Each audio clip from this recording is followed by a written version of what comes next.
Tuhan memberikan kekuatan, Tuhan menunjukkan kuasa di tengah kelemahan kita.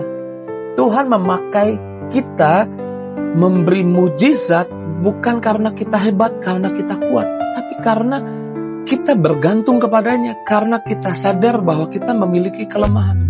It is the time for morning with the word.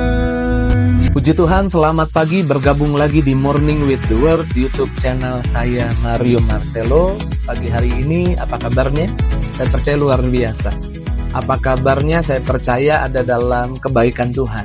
Tapi ada beberapa orang berkata sama saya, Pak Pendeta, kalau Pak Pendeta tanya apa kabarnya, saya jawab luar biasa, padahal saya lagi hadapi tantangan, saya lagi merasa lemah. Saya percaya setiap orang percaya pernah merasa lemah, pernah merasa tantangan, rasanya lebih kuat, lebih hebat, dan rasanya ingin mundur, rasanya ingin menyerah, pernah merasa tidak layak, pernah merasa kurang baik, pernah merasa banyak kelemahan. Tapi Tuhan justru di tengah kelemahan bisa memberi kekuatan buat kita. Kekuatan sejati orang percaya, bukan dia selalu kuat, tapi kekuatan sejati orang percaya adalah di tengah kelemahannya, dia bisa bergantung pada Tuhan. Dan Tuhan mengalirkan kekuatan baru. Tuhan bisa memberi kekuatan di tengah kelemahan kita. Ingat Paulus berdoa kepada Yesus, kepada Tuhan, bahwa Tuhan angkat duri dalam dagingnya. Bahkan dia berdoa sampai 3 kali. Dan Tuhan menjawab seperti ini, 2 Korintus 12 ayat 9. Tetapi jawab Tuhan kepadaku, cukuplah kasih karuniaku bagimu, sebab justru dalam kelemahanlah kuasaku menjadi sempurna. Sebab itu terlebih suka aku bermegah atas kelemahanku, supaya kuasa Kristus menaungi aku. Paulus berkata, Tuhan jawab bahwa cukuplah kasih karuniaku bagimu. Jadi Tuhan mau bilang begini, jangan khawatir tentang kelemahanmu. Masih ada aku, masih ada Tuhan. Tuhan memberikan kekuatan, Tuhan menunjukkan kuasa di tengah kelemahan kita. Tuhan memakai kita memberi mujizat bukan karena kita hebat, karena kita kuat, tapi karena kita bergantung kepadanya, karena kita sadar bahwa kita memiliki kelemahan. Jangan takut bahwa menyadari bahwa kita memiliki kelemahan. Dan justru karena kita sadar kita memiliki kelemahan, kita bergantung pada Tuhan. Dan ketika kita bergantung pada Tuhan, justru kuasa Tuhan dinyatakan. Musa merasa tidak pandai bicara. Kalau saudara baca di Keluaran 40 ayat 10-12, Musa bilang, aku gak pandai bicara. Lalu Tuhan bilang, aku mau pakai kamu untuk membebaskan bangsa Israel. Musa merasa tidak bisa, Musa merasa lemah. Tapi Tuhan tidak menyingkirkan kelemahannya. Tuhan memberitahu bahwa di tengah kelemahanmu ada Tuhan. Dan Tuhan memakai Musa di tengah kelemahannya untuk membebaskan bangsa Israel. Jadi saya nggak tahu kelemahanmu apa. Kau merasa lemah karena apa? Datang pada Tuhan, bergantung pada Tuhan. Dan Tuhan bisa mengalirkan kekuatan di tengah-tengah kelemahanmu dan buat mujizat. Dan memberikan pertolongan. Dan memberikan jalan keluar. Bahkan mungkin kita merasa lemah karena kita sedang mengalami kegagalan hari ini. Alkitab berkata seperti ini, kegagalan bukan akhir tapi proses menuju keberhasilan. Amsal 24 ayat 16, sebab 7 kali orang benar jatuh, namun ia bangun kembali. Tetapi orang fasik akan tersandung dalam bencana. 7 kali orang benar jatuh, 8 kali dia bangkit. 7 gambaran sempurna, angka sempurna. Sesempurna apapun kau jatuh, Tuhan memberi kekuatan untuk kau bangkit kembali. Untuk engkau bangkit kembali, bersemangat dan tidak menyerah, engkau perlu memiliki pemahaman yang benar tentang Tuhan. Bahwa Tuhan tidak pernah menyerah juga tentang hidup kita. Jadi kita pun tidak boleh menyerah tentang hidup kita. Tuhan tidak pernah menyerah untuk mengasihi, untuk menolong, untuk memberkati, untuk buka jalan buat kita. Dan kita juga tidak perlu menyerah untuk apa yang terjadi di hidup kita. Setiap kali kita jatuh gagal, bangkit lagi, bangun lagi. Di tengah kelemahan ingat, ada kekuatan yang Tuhan alirkan. Thomas Alva Edison lebih dari 1000 kali mungkin, atau 10.000 kali, dia mengalami kegagalan dalam percobaannya membuat lampu. Tapi dia tidak menyerah. Apa yang buat dia tidak menyerah? POV-nya, sudut pandangnya. Dia berkata beda, dia memandang kegagalannya beda. Saudara harus melihat kegagalanmu sebagai kesempatan, batu loncatan untuk engkau menerima kesuksesan, keberhasilan yang baru. Karena Thomas Alva Edison berkata bahwa saya menemukan 10.000 cara yang salah dalam percobaan lampu. Dia tidak menyesali kegagalan yang terjadi di hari yang lalu, tapi dia menjadikan kegagalannya sebuah penemuan cara yang salah. Dan itu tidak perlu dilakukan lagi. Jadi engkau juga menemukan, cara yang salah, kemarin makannya gagal.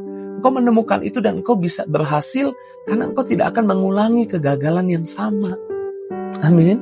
Di tengah kegagalanmu, Tuhan sanggup memberikan kegagalanmu jadi jalan, batu loncatan untuk engkau tidak gagal lagi dan akhirnya engkau menemukan keberhasilan.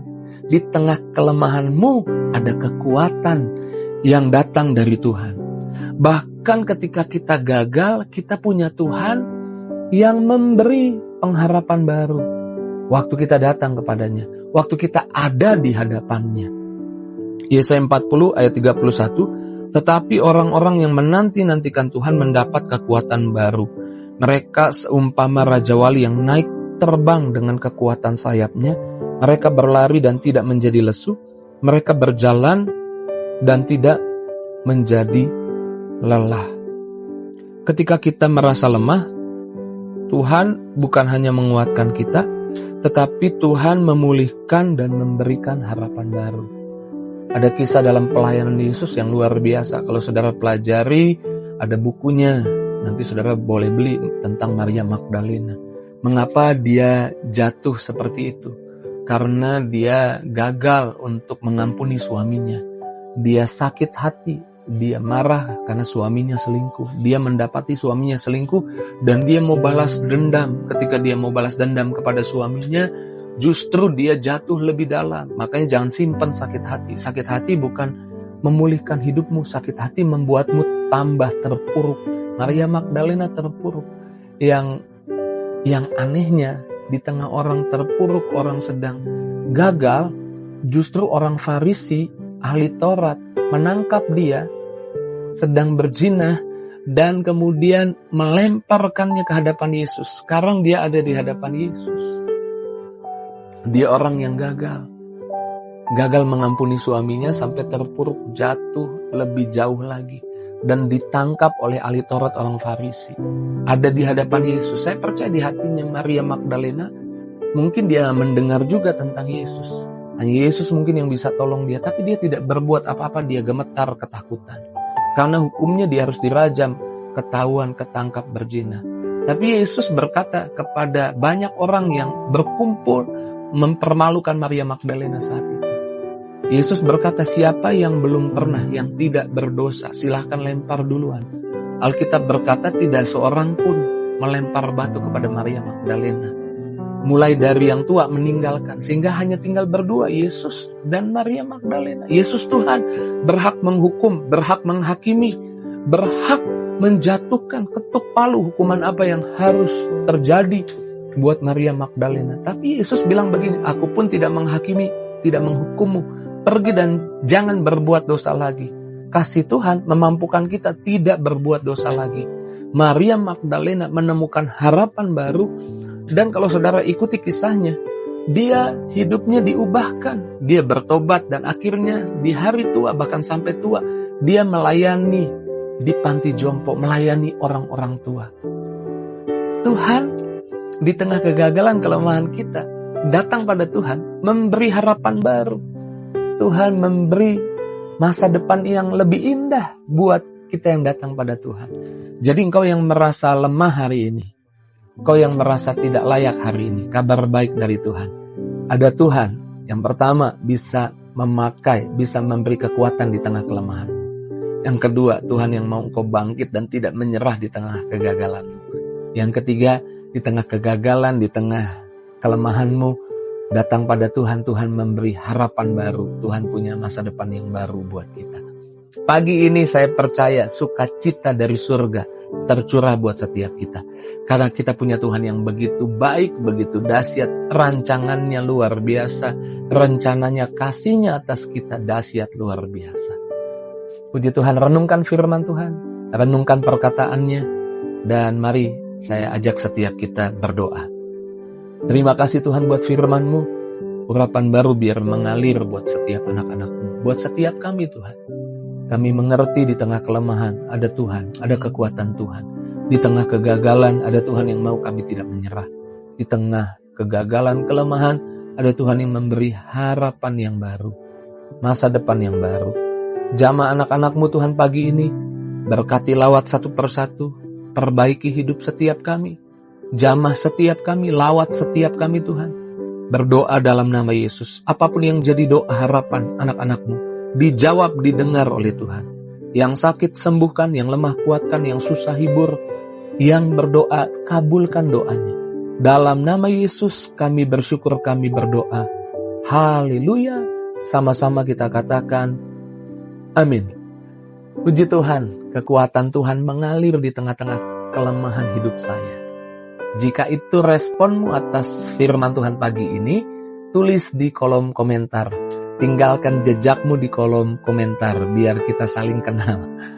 Dan jangan lupa bagikan link Morning with the Word di pagi hari ini kepada teman, sahabat, keluargamu biar banyak orang juga diberkati. Lebih-lebih mereka yang sedang merasa lemah, bagikan kepada mereka. Mereka mungkin ketika mendengar hal ini dikuatkan kembali. Tuhan berkati setiap kita. See you.